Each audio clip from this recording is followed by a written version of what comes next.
네, 한 주의 시작입니다. 월요일 오늘 수익으로 달리는 지름길 수익런 방송 힘차게 시작해 보도록 하겠습니다. 50분 생방송으로 함께 달려볼 저는 아나운서 윤지윤이고요. 오늘도 레드 전문가님과 함께 하도록 하겠습니다. 전문가님 반갑습니다. 네, 반갑습니다, 여러분들. 반가워요. 저번 주 금요일 날 잭슨홀 미팅에 대해서 파워 의장의 연설에 따라가지고 네. 미증 씨는 상승을 했는데 네. 오늘 희한하게 국내증 시는 뭔가 힘이 쫙 빠진 느낌입니다. 오늘 오. 분명히 출발할 때는 상승으로 출발을 했는데 네. 왜 이렇게 하락 전환이 된 장초반에 건가요? 이렇게 기술주들이 이제 삼성전자, 뭐 2차전지 쪽, 뭐 하이닉스 장초반에 상승했다가 네. 또 거기에 파생되는 중소형주 반도체 2차전지 섹터들이 장초반에 상승했다가 갑자기 차익이 쫙 돼버리고 있어요. 이유가 뭔가요, 이거 누가 전문가님? 보면 체감상 저번 주 금요일은 금리 인하를 한 게 아니고 앞으로 금리 인상을 올리겠다. 이렇게처럼 보일 수가 있을 것 같은데 그렇습니다. 일단은 여러분들 입장에서는 오늘 국내 증시 완전히 이 국장원 타추이 지는 순이다. 뭐 이렇게 생각할 수도 있겠지만 네. 지금 타추하면 여러분들 또 나중에 또 내가 파니까 올라간다. 또 그런 식으로 이상하게 여러분들이 정체성 없이 투자하게 되어 있습니다. 네. 지금 왜 디커플링 현상이 돌아가는지 그 이유 좀 알려드리도록 할게요. 궁금합니다. 이 다운은 여러분들도 아시다시피 네. 지금 현재 외국인들이 계속 이탈을 하고 있고 기관들하고 개인들만 매수하고 있는 상황이에요. 네. 제가 왜 이 부분도 왜 이렇게 형식적으로 적용이 됐는지 그 부분도 하나하나 다 체크해서 알려드리도록 할게요. 네, 지금 자, 그렇습니다. 일단 여러분들 저 보시면 아시겠지만 외국인들은 매도하고 있습니다. 네. 그렇죠. 매도하고 있고 주식 선물 지수에서도 빼고 있고요. 근데 달러 선물 쪽에서는 계속 유입이 되고 있다는 거죠. 즉 앞으로 달러 쪽은 돈의 가치가 좀 점점 떨어질 것이다 하면서 외국인들이 일단은 재정비를 하기 위해서 뺀다고 보시면 되겠습니다, 여러분들. 그리고 중요한 건 지금 글로벌 국제 정세에 갑자기 이란하고 이스라엘이 다시 전면전을 할 가능성이 있다. 그러면 달러는 당연히 올라가니까 미국의 달러 가치는 또 올라갈 수밖에 없죠. 환율이 올라가니까. 그렇기 때문에 외국인들이 빼고 있는 거고요. 그리고 지금 현재 여러분들 입장에서 국내 증시 완전히 미증시하고 디커플링 형식이야 이렇게 얘기할 수도 있지만 여러분들 잘 생각해 보십시오. 우리나라가 미국처럼 내수 경제가 많은 나라입니까? 아니거든요. 우리나라는 이 달러에 대해서 계속 달러가 통화 기축이다 보니까 이 글로벌 정세 쪽에 이란하고 이스라엘이 전면전을 할 수가 있다. 그 우려감에 달러가 상승하면 당연히 외국인들 입장에서는 뺄 수밖에 없죠, 여러분들. 미국 시장은 따라가지 못하는 게 아니고 어제 이란 사태가 터져가지고 국내 증시가 상승하지 못하는 겁니다. 그렇습니다. 전문가님, 근데 지금 환율은 어쨌든 조금 내리고 있거든요. 뭐 그런데도 불구하고 외국인의 이탈이 나오고 있다라는 거는 앞으로 달러 가치가 금리 인하에도 불구하고 네. 상승할 것이라고 보는 건가요? 그렇죠. 왜냐하면은 지금 외국인들 입장에서도 달러 가치는 지금 떨어지고 있잖아요. 네. 금리 인하가. 그러면 외국인들이 순매수를 유입하는 게 맞는 거예요. 네네. 근데 만약에 지금 여러분들이 외국인들 입장이라고 하면은 환율로 인해서 환차익을 수익을 보고 있었는데 네. 앞으로 달러 가치가 환율 가치가 올라간다고 가정하에 미리 빼는 거죠. 왜냐면은 지금 이란의 그 헤즈볼라하고 이스라엘 쪽하고 분쟁이 있으니까 네. 외국인들 입장에서는 이제 앞으로 달러 올라가는 거 아니야? 그러니까 단기적으로 지금 차익을 시키고 있는 겁니다. 지금 달러가 빠져도 시장의 수급들이 외국인들이 빼고 있다는 거는 시장이 모으는 여러분들이 모으는 무언가의 두려움을 느끼고 있다는 거거든요. 외국인들 입장에서는. 그렇기 때문에 그렇습니다. 미리 차익을 시키는 거죠. 이거는 금요일이잖아요, 여러분들. 금요일이고 네. 만약에 우리나라가 토요일 날 시장이 열렸다고 하면 이건 그대로 반영이 됐어요. 토요일에 열렸다면 상승이 나왔을 것이다. 그렇죠. 근데 주말 동안 이란하고 이스라엘 전쟁이 어느 정도 또 고조화가 되면서 당연히 오늘 국내 시장은 이렇게 빠질 수밖에 없는 거죠. 만약에 그 부분이 없었다고 하면은 오늘 국내 증시는 저번 주 금요일 미 증시 따라가지고 상승할 수가 있었을 겁니다. 뭐 미 증시는 이런데 왜 국장은 왜 그래요? 이렇게 굳이 생각할 필요가 없어요, 여러분들. 되게 단순한 생각이에요. 왜? 금요일날 미 증시 상승했고 토요일, 일요일날 이란하고 이스라엘 사태가 터진 건데 그게 왜 국내 증시가 타추 순입니까? 그 주말에 터져가지고 국내 증시가 빠지는 거하고 생각하시면 됩니다. 네, 지금 이란 이스라엘의 중동 긴장감이 다시금 좀 고조가 되고 있다라는 소식이 들려오면서 이 부분은 안타깝기도 하고 우리 증시가 여기에 영향을 받아서 또 조정을 받고 있는 모습이 아쉽기도 합니다. 이스라엘이 먼저 때렸고 헤즈볼라가 맞받아쳤다라고 기사가 나와 있는데 지난주까지만 해도 사실은 뭐 다시 한번 휴전안의 협상이 주말 사이 이루어진다라고 그렇지. 약간은 기대감을 키워놨습니다만 위험한 주말 사이에 이렇게 다시금 긴장감이 커졌습니다. 이 부분이 아쉽게도 지난 금요일장 이렇게 급등했던 미국의 뉴욕 증시, 우리 증시는 따라가지 못하도록 만들고 있는 모습인데요.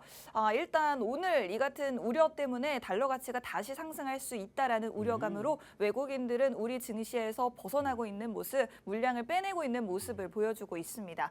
자, 어쨌든 저희가 전쟁에 대한 이야기는 잠시 후에 다시 한번 준비해봤으니 잠시 후에 더 말씀을 드리도록 하겠고요. 일단 파월 의장이 이 잭슨홀 미팅을 통해서 어떻게 금리 인하 가능성을 시사했는지 보시면요.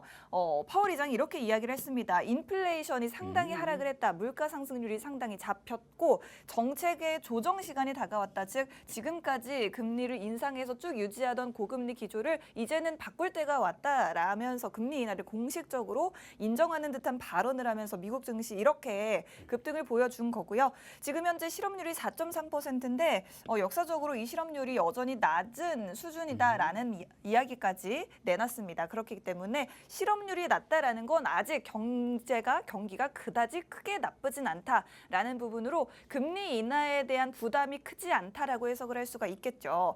이에 따라서 지금 시장에서는 9월 금리 인하 몇 %포인트나 인하할 것인가?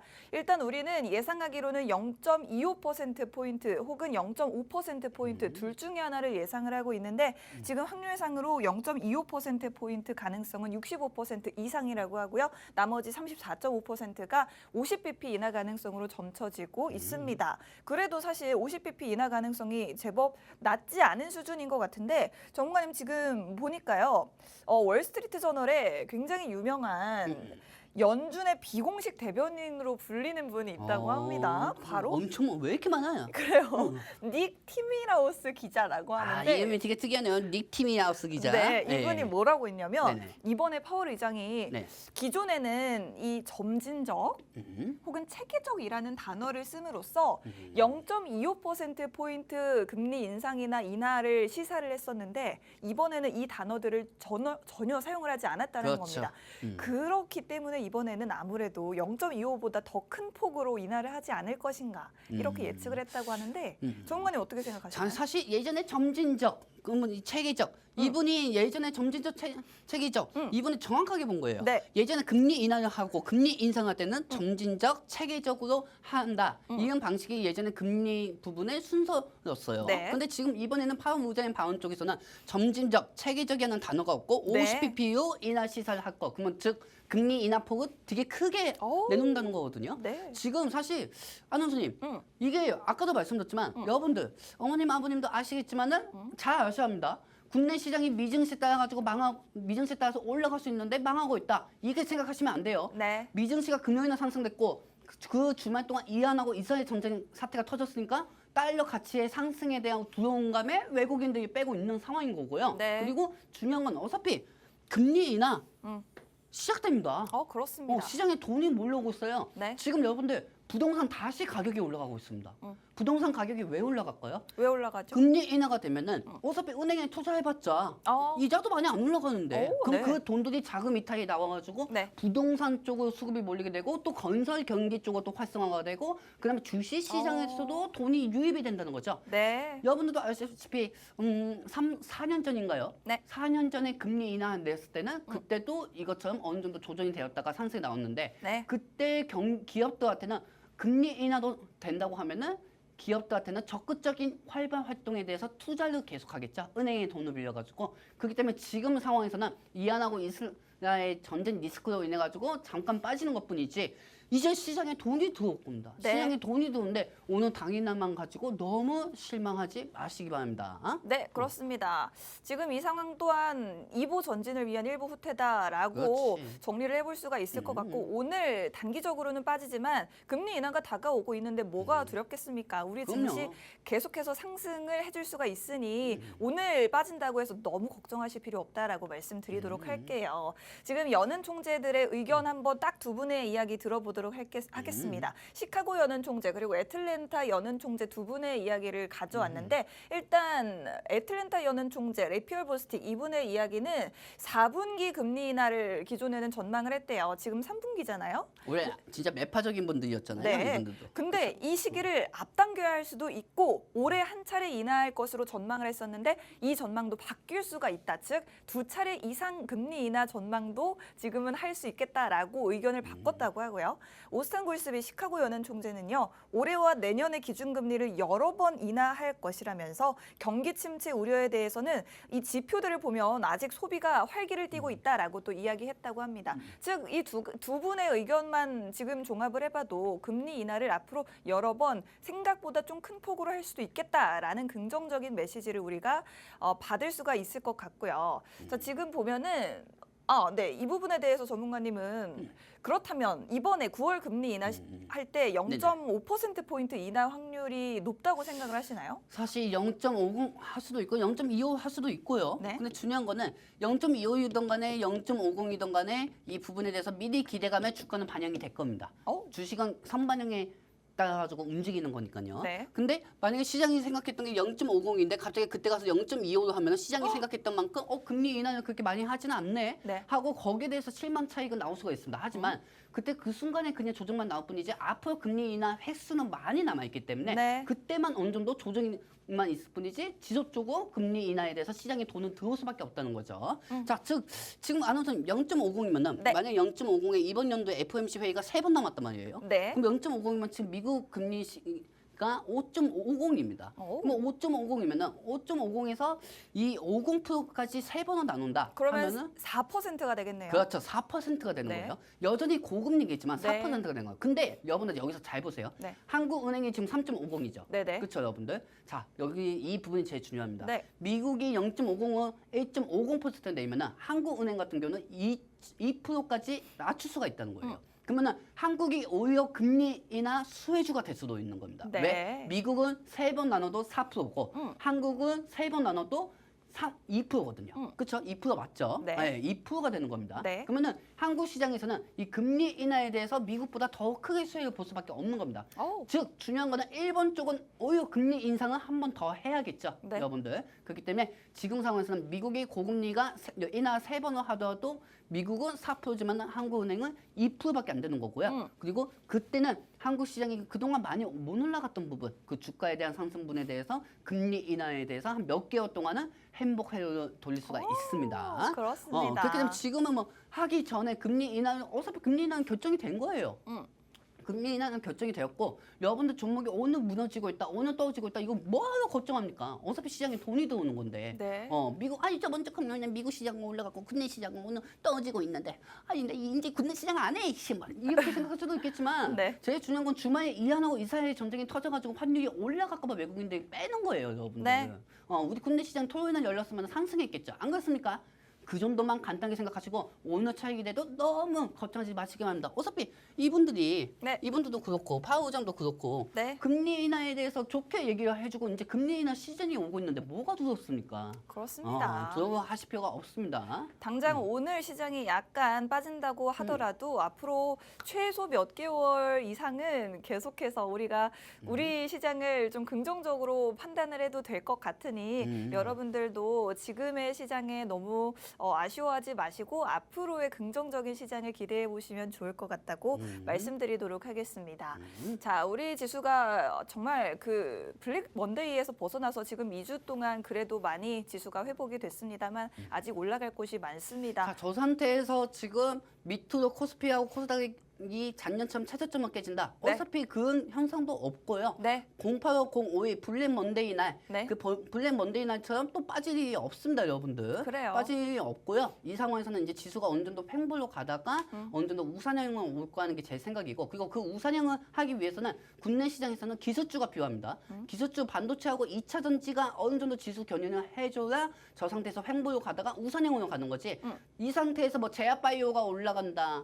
뭐 카카오 네이버가 올라간다. 뭐 걔네만으로는 솔직히 주가를 견인할 수가 없습니다. 우리 오. 국내 시장은. 네. 그렇기 때문에 지금 상황에서는 금리 인하의 최고 수준은 반도체하고 2차 전지니까 오. 이 부분은 앞으로 중요시 봐야 한다는 게 제 생각입니다. 그렇습니다. 지금 이제 지수를 이끌어줄 주인공이 바로 반도체와 2차 전지인데 그렇다면 우리가 반도체부터 한번 살펴보고 싶어요. 사실은 엔비디아 실적 발표가 이번 주로 다가왔습니다. 네, 내일 28일. 모레쯤이죠. 내일 모레 밤에 발표가 될 텐데 네네네. 그런데 왜 우리 삼성전자와 SK하이닉스는 네. 엔비디아 실적에 대한 기대감이 전혀 없는 걸까요? 왜 이렇게 조정을 받고 있는 그동안 걸까요? 기대감은 혼자 욕심쟁이처럼 놀부처럼 타 먹었잖아요. 엔비디아가. 그렇죠? 네. 근데 제일 중요한 거는 네. 지금 상황에서 여러분들 저번에도 제가 말씀드렸지만 삼성은 외국인들에 따라서 좌지우지가 돼요. 네. 그렇죠? 그리고 하이닉스는 저번 주에 엔비디아가 상승해도 하이닉스는 오히려 빠지고 있습니다. 네. 원래는 엔비디아가 상승해도 필라델피아 반도체 지수가 상승해도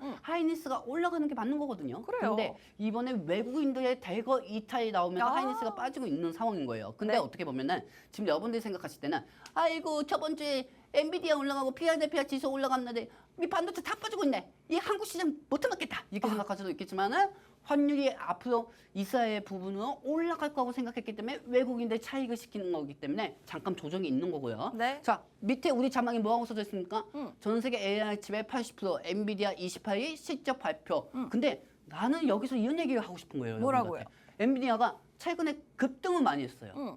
급등을 많이 했으면 그 급등에 또 실적에 대한 기대감이 미리 반영이 된 거일 수도 있어요. 아, 그래요? 그렇죠, 여러분들. 그러면은 엔비디아가 28일날 실적 발표는 낸다고 하면 27일날 프리마켓 시장이 끝나고 27일날 미장이 끝나고 그다음에 프리마켓 그 부분에 대해서만 확인하면 됩니다. 근데 제가 볼 때는 이번에 엔비디아 실적은 솔직히 누구나 다 잘 나올 거라고 알고 있습니다. 그렇습니다. 그렇죠. 누구나 다 잘 나올 거라고 알고 있기 때문에 만약에 이 부분에 대해서 오늘 하이닉스하고 삼성전자가 상승했다고 하면은 만약에 28일날 실적 발표 후 엔비디아 실적 발표 후에는 오히려 차익이 될 수가 있는 겁니다. 근데 네. 제가 볼 땐 엔비디아는 더 상승할 것 같기는 같긴 합니다. 왜냐면 전 세계 AI 칩의 80%는 가지고 있으니까요. 그래요. 근데 이 문제가 있습니다. 네.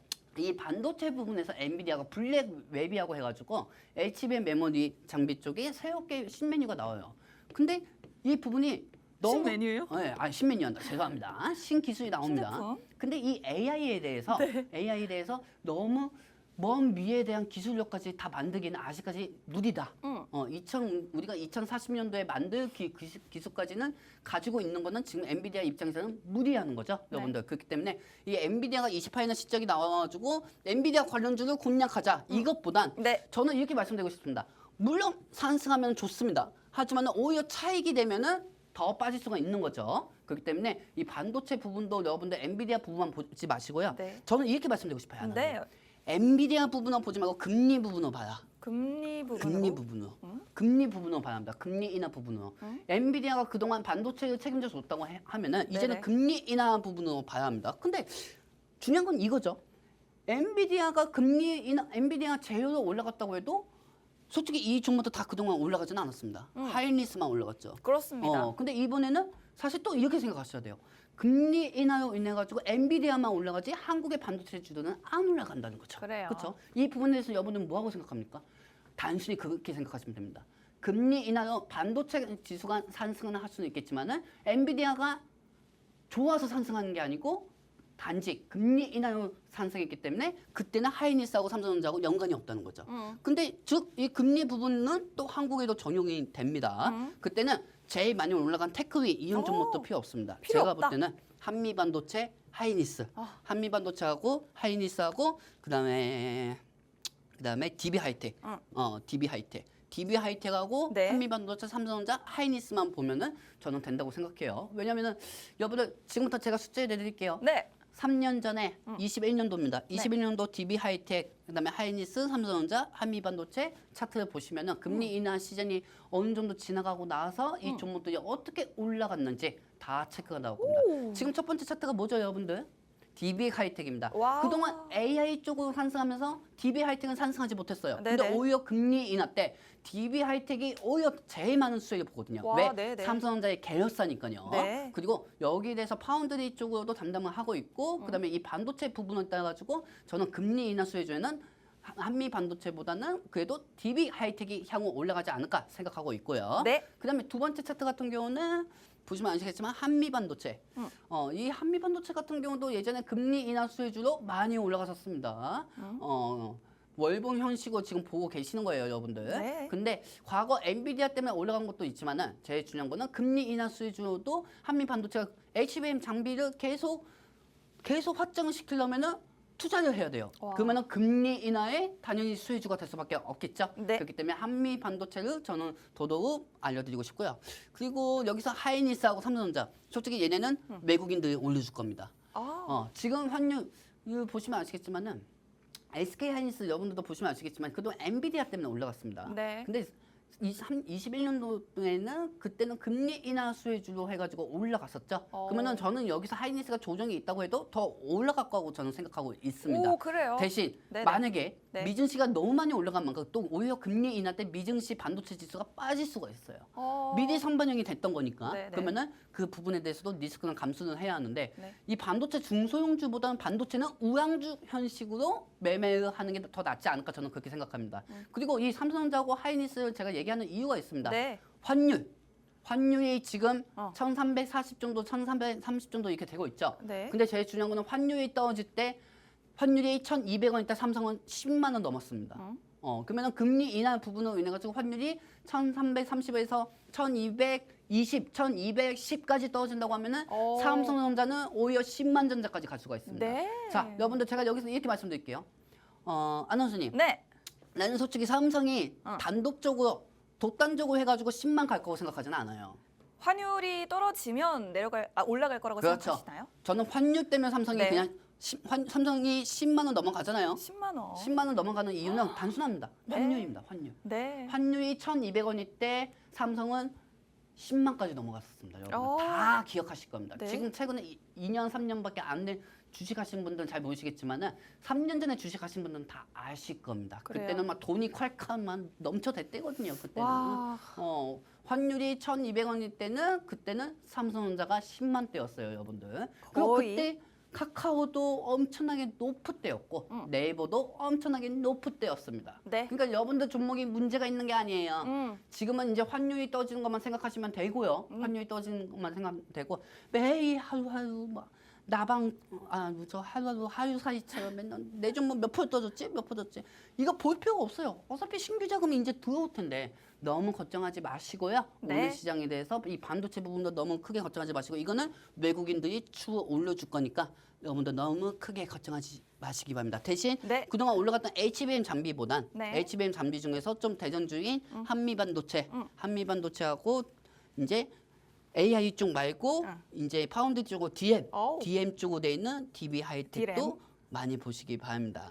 그렇습니다. 자, 저희가 일단 반도체 관련주에 대한 전망을 얘기해 보기 위해서 제목은 엔비디아 실적에 대한 것으로 뽑아봤지만 이제 전문가님이 주로 말씀을 하신 게 엔비디아는 더 이상 중요하지 않다. 그동안은 엔비디아로 인해서 우리 시장에서 SK 하이닉스 그리고 한미반도체만이 약간의 상승을 보여줬을 뿐이지 지금 대부분의 반도체주들은 엔비디아의 상승에도 불구하고 그다지 힘을 쓰지 못하는 모습을 보인 지가 오래됐습니다. 이제는 엔비디아 실적이 잘 나오든 못 나오든 우리 시장에서 반도체 관련주들은 엔비디아와는 좀 떨어뜨려 놓고 생각을 해봐도 좋을 것 같습니다. 지금 유망한 종목 4가지로 말씀을 해주셨고요. 삼성전자와 SK 하이닉스 그리고 한미반도체와 오랜만에 말씀드리는 DB 하이텍까지 유망주로 꼽아주셨는데 이제는 엔비디아와는 상관없이 지금 환율이 계속해서 떨어지게 된다면 우리 반도체주들은 외국인들의 매수세가 들어옴으로써 계속해서 상승을 보여줄 수 있겠다. 금리 인하의 수위를 볼 수 있는 대표적인 섹터 반도체주와 2차 전지 중에 반도체 관련주 4가지 종목에 대해서 저희가 유망하다라고 요약을 해드리도록 하겠고 특히나 지금 DB하이텍은 굉장히 저점이라고도 할 수 있을 것 같습니다. 이런 종목들도 지금은 다시 봐야 할 때라고 말씀을 드리도록 하겠습니다. 삼성전자는 오히려 블랙먼데이를 지나오면서 주가가 8만 10만 원대 아래로 훨씬 더 아래로 떨어졌고 지금 현재 76,500원 선인데 오히려 지금이 더 긍정적인 매수 기회가 될 수도 있을 것 같습니다. 앞으로 금리가 인하가 된다면 외국인들이 가장 많이 사랑하는 이 종목 삼성전자의 매수세가 더 많이 몰릴 수가 있기 때문에 삼성전자도 역시나 지금부터 쭉 유망하게 보셔도 좋겠다라고 정리를 해보도록 하겠습니다. 반도체주들에 대한 전망도 긍정적으로 이야기를 해주셨는데 자 저희가 엔비디아 실적 발표에 대한 말씀을 드렸는데 사실은 이 핵심은 금리 인하일 것 같습니다. 금리 인하에 대한 수혜 섹터 찾기에도 우리 투자자분들이 굉장히 바쁜 모습인데 이 섹터를 여러 개로 찾아왔어요. 바이오주, 건설주, 은행증권주, 암호화폐, 항공주, 방산주, 마지막으로 2차 전지와 의료 AI까지 이렇게 8가지 섹터를 무려 8가지 섹터를 준비해봤는데 일단 2가지 바이오 건설주부터 한번 살펴보도록 하겠습니다. 자, 금리 인하 대표적인 수혜주가 바로 바이오주라고 하는데 미국 하원에서 기다리던 그 생물보안법 이게 중국을 견제하는 법안입니다. 중국을 견제함으로써 우리 제약 바이오 관련 기업들이 반사 수혜를 볼 수 있도록 하는 그런 정책인데 이런 생물보안법이 다음 달에 표결이 기다리고 있고요. 그리고 내일입니다. 우리나라의 제약 바이오 산업 전시회인 코리아 핀테크 위크가 개최가 된다고 해서 바이오 관련주들 또 다른 모멘텀도 있어서 이렇게 가져와 봤고요. 그리고 건설 관련주도 아까 전문가님 말씀을 해주셨는데 그 금리를 인하를 하게 되면 아무래도 부동산 쪽으로 투자가 좀 늘어나게 되고 이렇게 되는 것도 또한 건설주들의 어떤 반사이익이 갈 수가 있겠고요. 지금 뭐 최근에 수도권 그린벨트 해제 이야기까지 나오고 있습니다. 건설주도 모멘텀이 굉장히 많은 것 같은데 이 2가지 섹터에 대해서 어떻게 생각하시나요? 저는 전문가님? 사실 금리 인하 수혜주는 어차피 금리 인하 때는 어떤 섹터든 간에 다 올라갑니다. 그리고 그 유망한 섹터 어떤 쪽으로도 많이 올라갈 수밖에 없죠. 네. 대신 뭐 신세계나 뭐 그런 거 뭐 유통 쪽은 어느 유통은- 정도 좀 금리 인하는 안 올라가죠. 왜? 네. 경기 방어주니까. 네. 걔네들은 경기 방어주 때문에 그렇게 유통 쪽은 안 올라갈 거라고 이렇게 말씀드리고 싶고요. 네. 그 지금 여기 바이오 쪽, 이 생물보안법 쪽 하면 바이오 쪽도 사실 기업들한테는 금리 인하가 되게 적극적인 투자 활동을 할 수 있는 좋은 기회입니다. 바이오 쪽도. 그리고 이 중국 그 견제하기 위해서 생물보안법을 미국에서 만든 거잖아요. 그리고 이 부분에 대해서 이 바이오 주주도 어느 정도 이제 투자를 적극적으로 활동을 지속적으로 할 거라고 저는 생각하고 있고요. 네. 여기서 제가 좋게 보는 종목은 알테오젠입니다. 오. 알테오젠은 지속적으로 봐보셔야 돼요. 왜?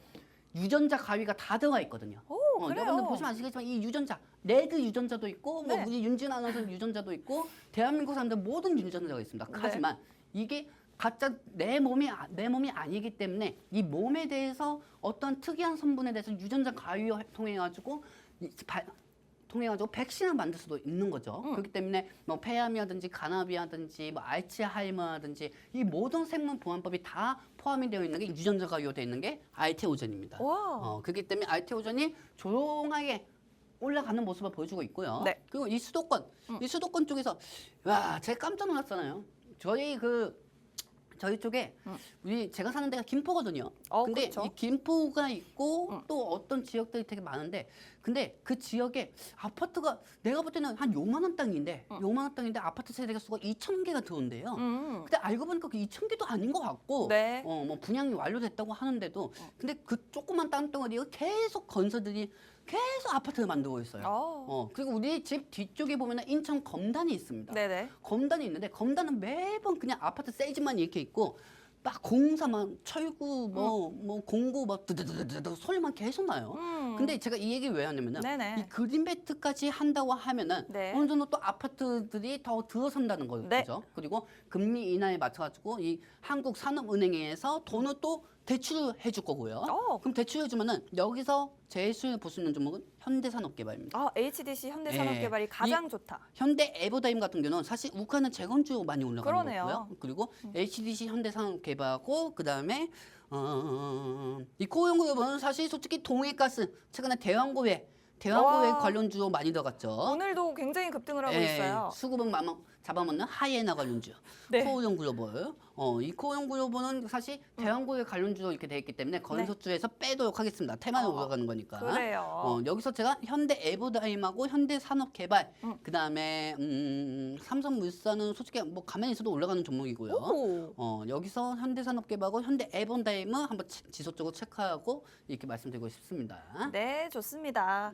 자, 지금 같은 현대가 들어간 종목, 와우, 현대산업개발인가요? 네, 현대산업개발입니다. 뭐 주가가 왜 이렇게 좋아요? 최근에 계속 올라갔었어요. 네. 좀 어떻게 보면은 진짜 근데 아직까지도 더 많이 안 올라갔다는 거죠. 그러네요. 그리고 최근에 거래량도 계속 터지고 있는 상황이고요. 네. 이 무거운 종목이 원래 그렇게 거래량이 크게 터진 게 아니에요. 네네. 근데 그동안 금리 인하 기대감이 미리 어느 정도 조금씩 스며들고 있다. 와. 이렇게 보시면 되겠습니다. 우량주 중에서는 현대산업개발이 저는 제일 좋다고 말씀드리고 싶습니다. 그렇습니다. 저희가 방송 시간이 너무 부족해가지고 이 부분을 이제서야 말씀을 드립니다. 사실은 금리 인하 수혜 섹터를 한 2주 전부터 여러분들께 보여드리고 싶었는데 이 바이오주와 건설주에 대해서 말씀드리고 싶었는데 정말 방송에서 할 말이 너무 많아서 이제서야 보여드렸습니다만 지금 보시는 것처럼 건설주인 현대산업개발의 주가가 최근 들어서 굉장히 흐름이 좋네요. 역시 투자자분들의 그 손은 저희보다 빠른 것 같습니다. 이 현대산업개발 그리고 현대에버다임, 우크라이나 재건 관련주로도 속해 있는 이 두 가지 종목에 대해서 가장 건설주 중에서 유망하다라고 말씀을 해주셨고 코오롱글로벌도 좋기는 하지만 이 종목은 대왕고래 관련주로도 엮여 있기 때문에 어쩌면 이 테마성으로 오히려 좀 조정을 받을 때도 있어서 이 코오롱글로벌 종목은 좀 제외를 하고 현대산업개발과 현대에버다임 두 종목을 더 유망하게 살펴보도록 하겠습니다. 그리고 삼성물산 가만히 있어도 오르는 종목이라고 말씀을 해주셨으니 중장기적으로 유망한 종목으로도 보셔도 괜찮을 것 같습니다. 금리 인하 수혜 섹터, 사실 금리 인하 시기가 되면 뭐 대부분의 많은 종목들 경기 방어주인 유통이나 뭐 통신 관련주들을 제외하면 대부분의 종목들이 오르긴 오를 테지만 그래도 유독 금리 인하의 수혜를 볼 수 있다라는 섹터 정리해서 말씀드리고 있는데 지금 또 살펴볼 섹터는 은행, 증권 관련주 그리고 암호화폐 관련주가 있겠습니다. 자, 지금 보면은 은행, 증권 관련주는 밸류업 관련 섹터로도 또 엮여 있는데 이 부분에 대해서 다음 달에 모멘텀이 하나가 기다리고 있어요. 한국거래소에서 밸류업 지수를 발표한다라고 해서 은행, 증권주 지금 한번 보면 어떨까 해서 가져와 봤고요. 암호화폐는 뭐 여러분들도 다 아시는 금리 인하 수혜주죠. 지금 파월이 4달 금리 인하 신호를 줌으로써 코인 가격도 들썩들썩하고 있습니다. 근데 이게 중요한 게 네. 암호화폐 부분은 좀 리스크도 하나가 있어요. 트럼프일까요? 트럼프이죠. 네. 트럼프가 지금 지지율이 좀 밀리고 있는 상황입니다. 네. 원래 트럼프 관련주, 이 코인 관련주가 계속 올라갔었는데 금리 인하 시즌에 올라갈 암호화폐가 지금 트럼프의 지지율이 약화가 되면서 떨어지고 있다는 거죠. 정말 근데 잘은 모르지만 그 해리스 부통령도 이 암호화폐는 꽤 우호적이라고 들었는데 그렇다면 해리스가 된다고 하더라도 암호화폐 관련주들은 나쁘지 않은 거 아닐까요? 나쁘지는 않습니다. 네. 나쁘지는 않지만은 네. 근데 그만큼 트럼프로 인해서 얘네들이 위아래 계속 그러잖아요. 그래요. 그렇죠? 위아래로 변동성 되는 거는 트럼프만큼 더 위아래로 변동성이 크게 움직일 수 있는 건 암호화폐밖에 없거든요. 근데 사실 이번 금리 인하 시즌에 암호화폐가 올라가려는데 네. 트럼프 지지율이 떨어지면 암호화폐 관련주들은 안 올라갈 수가 있다는 겁니다. 어? 암호화폐는 올라가더라도 암호화폐 관련주들은 안 올라갈 수가 있다는 거죠. 그래요? 그리고 지금 한국거래소 밸류업 지수 이거 보시면 아시겠지만 정말 싫어하는. 전 진짜 밸류업 진짜 싫어합니다. 왜냐하면은 네. 진짜 또 갑자기 화가 나요. 네. 여러분들 보시면 아시겠지만 네. 얘네들이 지금 솔직히 피디님 이 화면 좀 전체적으로 좀 부탁드릴게요. 네. 여기 은행 증권 애들이 얘네들이 사실 네. 뭐 달러를 보호는 나옵니까? 달러도 안 보는데 자꾸 이상하게 우리나라에서 뭐 밸류업을 계속한다고 하는데 사실 쟤네가 덩치만 크고 현금이 제일 많은 기업들입니다. 그리고 증권사고 저 증권사를 통하고 또 은행을 통해서 우리가 돈을 맡깁니다. 그리고 우리가 거기서 돈을 일출금을 하고 돈을 뭘 매수를 하고 매도를 할 때도 수수료가 저 사람들한테 다 갑니다. 근데 여러분들 잘 생각해 보세요. 이 기업들이 솔직히 외국에서 솔직히 말해가지고 달러를 가지고 옵니까? 외국인들한테 뭐 물건을 판매합니까? 그냥 저는 이 기업이 밸류업이 이 주가가 현 가치보다 더 안 된다. 그래서 정부에서 밸류업 지수로 해주겠다. 이거는 솔직히 말이 안 되는 거죠. 이 밸류업 쪽으로 하면은 이쪽으로 수급들이 다 쏠리는 겁니다. 이쪽으로 다 쏠리게 되면은 사실 그동안 우리나라에서 4차 산업혁명을 위해서 움직였던 반도체, 2차 전지. 나는 솔직히 이 기업들이 솔직히 대한민국 국민 삼아서 내가 얘기를 하자면은 네. 이 기업들이 왜 외국에다 투자를 하려고 하는지 난 다 알겠어요. 왜 우리나라가 왜 기업들이 투자를 왜 못 안 하는지 다 알겠다 이거예요.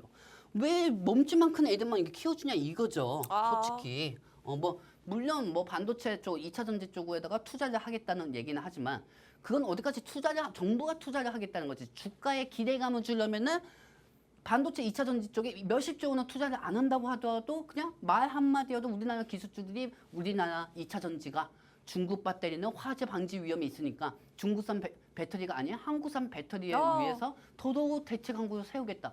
이렇게 하면 주가에 도움이 될 거 아니야. 근데 그렇습니다. 쓸데없이 무슨 밸류업입니까? 솔직히 코리아 디스카운트 그걸 모르는 것 같아요. 내가 볼 때는. 네. 그렇기 때문에 이 밸류업 쪽은 저는 웬만하면 좀 이렇게 설명 안 해드리고 싶고요. 여기서 제가 또 한 가지 말씀드리고 싶은 게 카카오뱅크입니다. 아. 여러분은 카카오뱅크 한번 차트 한번 보도록 할게요. 네. 자, 이 카카오뱅크 같은 경우는 사실 보시면 아시겠지만 저도 우리 와이프한테 이제 제가 회사에서 월급을 받잖아요. 네. 그러면 전 카카오뱅크에 보내거든요. 그래요. 네, 편해요. 솔직히 얼마나 막 편합니까? 카카오톡 해가지고 이렇게 보내면 되는 거니까. 네. 그러면은 근데 중요한 건 이 주가 부분에서는 솔직히 마음에 안 듭니다. 그렇습니다. 사실 카카오가 여러분들도 아시다시피 금리 인하 수혜주로 올라갈 수밖에 없는 종목입니다. 네. 왜냐하면 이 근 3년 동안 올라가는 모습 보여줬습니까, 솔직히? 카카오가 그렇게 사업도 많이 하고 영업적인 부분도 많이 이익이 나오고 하는데도 주가는 저 모양이에요. 아. 한국의 구글이라는 기업이, 그렇죠? 그러면은 이 카카오 자체는 제가 솔직히 말씀드리자면 네. 금리 인하 말고는 상승할 모멘텀이 없습니다. 그래요. 예, 3년 전까지만 해도 카카오뱅크, 이 그룹주들이 되게 금리 인하로 더 많이 올라갔지. 그때만 엄청 많이 샀단 말이에요. 네. 우리 시청자분들이 엄청 많이 샀단 말이에요. 근데 금리 인하가 조금씩 꺼지니까 주가가 꿀 다 쪼글로 다 묻어져 버렸어요. 네. 그렇죠?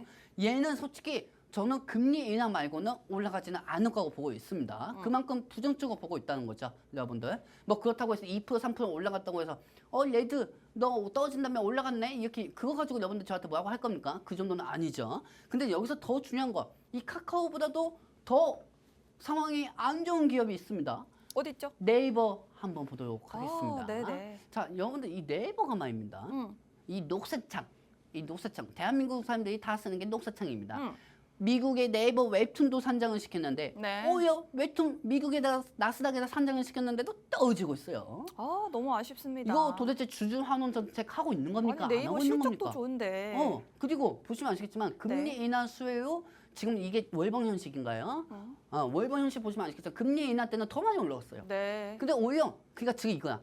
저 기업들도 금리 인하 아니면은 볼 가치성이 없다는 거죠. 네네. 왜냐하면 금리 인하 기간 동안만 저게 올라갔지. 지금은 오히려 그러네요. 떨어지고 있잖아요. 네. 저게 무슨 우리나라 IT 기업입니까? 솔직히 네이버 쪽에다가 나스닥에다 산장 네이버도 아니고 또 네이버 웹툰이야. 또 웃긴 게 네이버하고 산장을 시켰으면은 그 네이버에 따라 가지고 올라가는 건데. 근데 다행스럽게도 네. 지금 금리 인하 시즌이 되니까 우리나라의 IT 기업도 빅테크로는 카카오그룹하고 네이버예요. 솔직히 제 말로 이렇게 말하기가 좀 예매하지만 그렇기 때문에 지금 이 종목들이 올라가고 있다고 보시면 되고요. 네이버하고 카카오 갖고 계신 분들은 그나마 좀 숨통이 트이실 겁니다. 금리 인하 기대감에 천천히 올라갈 거니까 너무 크게 걱정하지 마시기 바랍니다. 자, 지금 금리 인하 수혜주인 은행 관련주, 증권 관련주 이야기하다가 카카오뱅크 이야기하다가 카카오와 네이버 주가까지 이야기가 흘러갔습니다.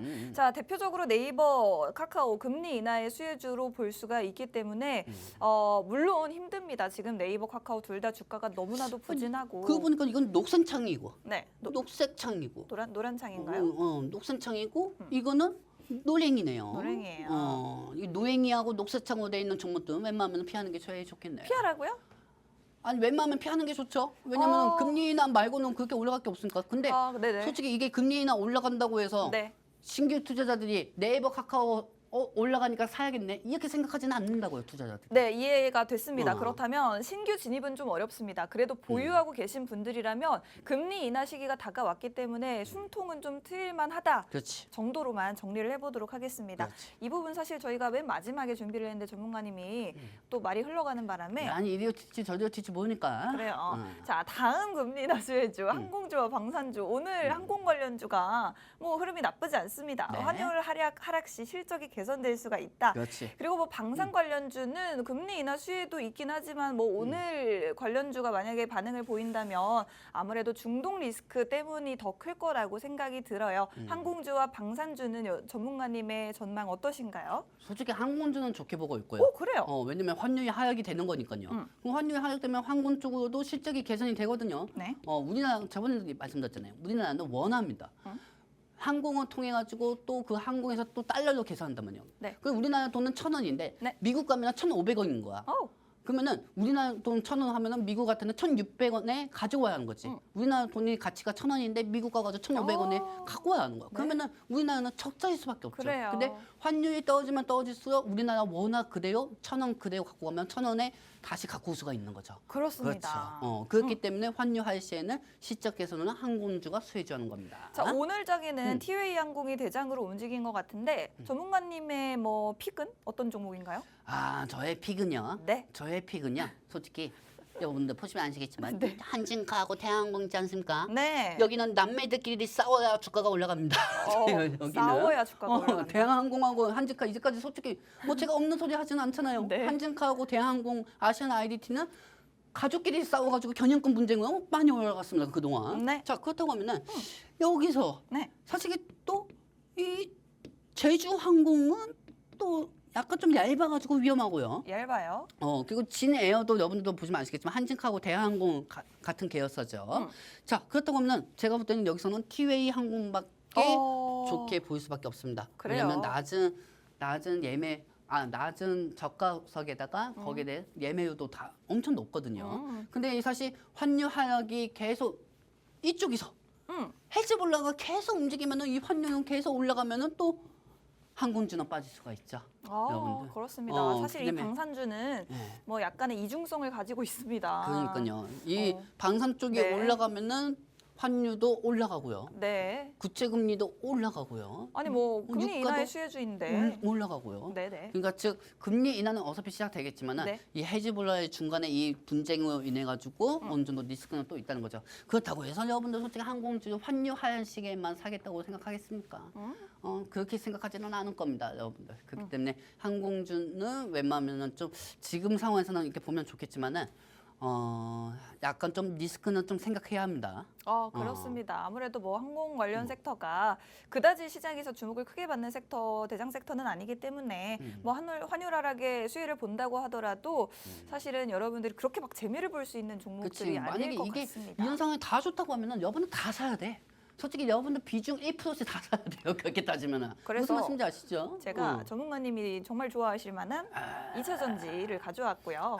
그리고 뭐 최근에 의료 AI도 금리나 뭐 수혜가 볼 수 있다고 해요. 굉장히 이제 투자를 많이 해야 하는 그런 시기이기 때문에 이렇게 금리가 인하될수록 오히려 투자를 해야 하는 이런 기업들에는 굉장히 좋다라고 해서 최근에 또 의료 AI 관련주들 얼마나 흐름이 좋습니까? 그렇죠. 이런 종목들 어떻게 보세요? 사실 아직도 되게 좋게 보고 있습니다. 그래요. 네, 저번 주에도 제가 계속 의료 AI 관련주들은 계속 체크한다고 했잖아요, 여러분들. 네. 왜냐면은 이 의료 AI 관련주들은 솔직히 매번 투자가 될 수밖에 없고요. 네. 그리고 우리나라에서 제4차 산업혁명 의료 쪽하고 자동차하고 반도체하고 2차 전지입니다. 그러면 이 의료 쪽에 또 의료 AI하고 해가지고 이쪽으로 또 더더욱 많이 수급이 형성될 수밖에 없고요. 그리고 또 이렇게 말씀드리고 싶어요. 제가 말입니다, 선생님. 네. 우리 동네에 한의원이 있어요. 한의원이 있어요. 근데 그 한의원이 엄청난 명의입니다. 명의. 명의예요. 네. 그 약 필요하면 얘기해요. 보약 필요하면. 네네. 근데 그분이 네. 제가 가가지고 저도 좀 의심이 많다 보니까 가가지고 나 어디 아파서 오진 않았어요. 그냥 그래요. 몸에 좀 이상이 있어서 왔습니다 하니까 네. 딱 이렇게 몇 방울 맞더니만 무슨 맞춰봐라 이거예요. 허준인 줄 알았어요. 네. 맞춰볼라. 소화가 잘 안 돼 진짜. 어떻게 하셨습니까? 네. 그럼 목이 많이 아프시죠? 어떻게 하셨습니까? 이 소화가 많이 안 좋군요. 예, 많습니다. 그래요. 잠은 많이 못 주무시죠? 오. 근데 어떻게 왔어요? 네. 그러니까 나도 모르게 놀라는 거예요. 네네. 그러고 나서 또 다른 한의원 쪽에 갔죠. 네. 근데 이게 아직까지 의료 AI가 더 투자가 많이 돼야 한다고 생각했던 게 뭐냐면 네네. 이 진맥도 안 하고요. 네. 제가 무슨 노로바이러스가 걸렸다는 거예요. 잠염 걸렸다는 거예요. 보자마자. 네, 보자마자요. 보자마자요. 그래가지고 이 의료 AI가 아직까지는 신뢰성이 없구나. 신뢰성이 없고 네. 이쪽으로 더 투자가 증가가 돼야겠구나. 근데 더 중요한 거 네. 우리 동네에 한의원이 몇십 개가 있지 않습니까? 그래요. 병원도 몇십 개가 있고요. 근데 의료 AI 쪽은 종목 세트가 별로 없다는 거예요. 그러네요. 5개밖에 없다는 거예요. 네. 그럼 이 5개만 솔직히 이 중에서 2개만 사도 상관이 없습니다. 근데 중요한 건 이 네. 딥노이드하고 코리아니 서포트는 약간 좀 그렇습니다. 약간 좀 그렇다. 네, 윤인하고 뷰노, 제이기 우리 그 몸에서 제일 중요한 게 뭐가 있습니까? 심장? 뇌? 뇌지. 그래요. 심장이 벌렁벌렁해도 뇌가 안 되면은 이렇게 돼 있는데 안 그렇습니까? 네네. 뇌 쪽으로 뇌 쪽으로 MRI 쪽으로 오. 의료 AI를 할 수 있는 게 뷰노하고 유닛입니다. 그렇습니다. 그리고 JLK는 이 뇌하고 몸하고 전체적으로 할 수가 있고요. 그렇기 때문에 여기서 사실 엔비디아하고 협약을 하는 회사가 JLK입니다. 그렇기 때문에 JLK는 지수 쪽으로 체크를 한번 해보시고요. 제가 이거는 몸소 체험을 해봤는데 과거에 루닛도 투자를 해봤고 뷰노도 투자를 해봤고 딥노이드도 해봤습니다. 사실은 딥노이드가 제일 재미가 없었어요. 그래요. 여러분들 다 아시다시피 루닛이랑 뷰노가 대작이라는 거 누구나 아실 것 같습니다. 여러분들 이건 윤지훈 아나운서의 엄청난 경험력입니다. 그렇습니다. 윤지훈 아나운서의 진짜 뼈 아픈 기억으로 인해서 딥노이드 얘기한 거니까 여러분들 이 JLK하고 뷰노 유닛만 네. 좀 참고하시기 바랍니다. 그리고 지금 2차 전지 얘기할 때가 됐는데 시간이 5분밖에 안 남아서 괜찮습니다. 5분 동안 빠르게 한번 얘기해보자. 네. 난 2차 전지 얘기할 때마다 제가 늘 말씀드리고 싶은 게 뭐냐면은 네. 더럽게 안 올라가요. 진짜 엄청나게 그래요. 안 올라가요. 그래요. 뭐 중간중간 올라갈 때도 있지만 올라가는 게 뭐 이거 체감도 안 나고요. 일단은 여러분들 빠르게 한번 보도록 할게요. LG 에너지 솔루션 한번 차트 한번 보도록 하겠습니다. 여러분들 LG에너지솔루션 오늘 3.7% 상승하고 있습니다. 제가 뭐 했습니까? 여러분들 오른다고. LG 에너지 솔루션의 공장이 어디 있다? 어디였죠? 미국의 애리조나에 있어요. 애리조나에. 해리스가 지지율이 올라가면 올라갈수록 에너지 솔루션은 더 올라갈 수밖에 없습니다. 네. 왜? LG 에너지 솔루션은 애리조나에다가 7조 원 이상 투자를 했거든요. 네. 근데 트럼프가 지지율이 올라가면은 이 LG 에너지 솔루션이 제일 많이 투자를 했는데 이거 떨어질 수밖에 없었죠. 근데 이제는 어떻게 됩니까? 이거 저번 주에도 내가 다 말씀드렸던 거예요. 우리 네. 아나운서님하고. 해리스가 지지율이 더 올라가면 올라갈수록 LG 엔소는 주가가 더 치고 올라갑니다. 자, 그러면 여기까지 이해하셨죠? 눈치 있으면 이해하셔야 합니다, 여러분들. 네네. 자, 그러면은 이번엔 삼성 SDI 한번 보도록 할게요. 자, 삼성 SDI 어떤 상황입니까? 지금 뭐 보합권인데 자, 포화권이라고 해도 잘 버티고 있어요. 0.15% 상승 그렇죠. 중입니다. 왜냐면 올라갔네요. 우리 아나운서님이 지금 매직을 썼네. 자, 올라갔는데 네. 이 삼성 SDI도 네. 미국의 공장의 네바다 쪽에 지금 짓고 오. 있습니다.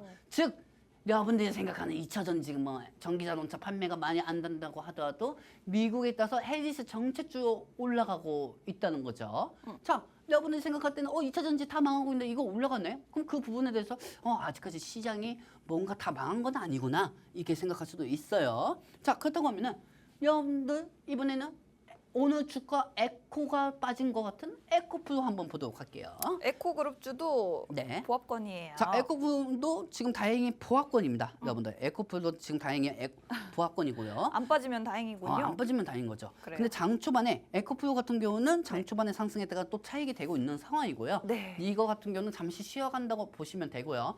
파워 오일 그때 그 종목 떨어진 만큼은 어느 정도 다 회복이 되었습니다. 자, 그리고 에코프로비엠은 마지막으로 한번 보도록 할게요. 자, 에코프로비엠은 보면 아시겠지만 최근에 에코프로비엠이 거품이 하는 게 증명이 됐어요. 양극재 부분은 추하량이 그렇게 많이 안 되고 있다는 겁니다. 네. 그렇기 때문에 이 양극재 추하량이 다시 한번 회복이 되면서 에코프로비엠이 추가적으로 더 올라갈 거라고 보고 있고요. 사실 이 모든 종목들이 다 금리 인하 수혜주기도 합니다. 그렇기 때문에 이 종목들이 다 기술주들이 오늘 잠시 쉬고 있어도 걱정하지 마세요. 왜? 해리스가 정책율이 지지율이 올라가고 있고 2차 전지는 미국에서 어떤 은행이든 간에 제일 투자가 많기 때문에 적극적인 투자 활동이 될 수가 있습니다. 그리고 마지막으로 TCC 스릴러. 이 종목도 차트 마지막으로 한번 보도록 할게요. 네. 여러분들 30초만 보여드립니다. TCC 스릴러도 오늘 장초반 3% 정도 상승했습니다. 근데 여러분들 차트 형식 보면 횡보, 다행스럽게 횡보입니다. 횡보 현식이면은 이 현식에서 떨어지지 않고 올라갈 준비를 하고 있다는 거죠. 그래요. 여러분들 이제 우리 원톤형 캔 소재를 이제 맞이하도록 하겠습니다. 이제 판 뒤집혀졌습니다, 여러분들. 네. 판 뒤집혀지고요. 앞으로 이 종목이 어떻게 상승하는지 제가 통신만 통해 가지고 알려드리도록 할게요. 오, 그렇습니다. 저희 방송이 2분밖에 안 남아가지고 네. 사실은 전문가님이 제일 하고 싶은 말씀이실 텐데 네. 안타깝게도 지금 TCC 스틸에 대한 이야기를 못 드리게 됐어요. 사실 저희가 준비한 내용이 너무나도 많이 남아 있습니다. 지금 절반도 다 못 다뤘는데 이 못 다룬 내용들 다 저희 팍스 통신망을 통해서 여러분들께 알짜배기 정보들 제공을 해드릴 테니까 지금 입장하시면 되겠고요. 입장하실 수 있는 시간이 아쉽게도 1분 30초 정도밖에 남지 않았습니다. 지금 밑에 있는 점점점 QR코드 통해서 입장 가능하시고 카메라로 QR코드 스캔만 하시면 저희가 운영하는 팍스 통신망으로 입장하셔서 모든 정보 받아가실 수가 있겠습니다. 자, 오늘 금리 인하 수혜주를 좀 중점적으로 다뤄봤는데 여러분들께 못다한 이야기, 최근에 너무나도 많은 관심을 받고 있는 배터리 화재 관련주, 이번에는 또 새로운 섹터가 또 생겨났죠. 액침 냉각 기술이 또 배터리 화재에 예방이 된다라고 해서 액침 냉각 관련주들도 좀 주목을 받고 있고 BMS 관련주라든지 혹은 이런 오늘장에서도 대왕고래 관련주들도 주목을 받고 있는데 여러분들께 다 알려드리지 못한 정보들 방송 마치고 나서도 계속해서 전해드리도록 하겠습니다. 본 방송에서 제공해드리는 정보는 투자 판단에 대한 조언일 뿐 주가 상승 하락을 보장하지 않는다는 점 유의하시기 바랍니다. 저희는 내일 12시에 다시 찾아뵙겠습니다. 고맙습니다.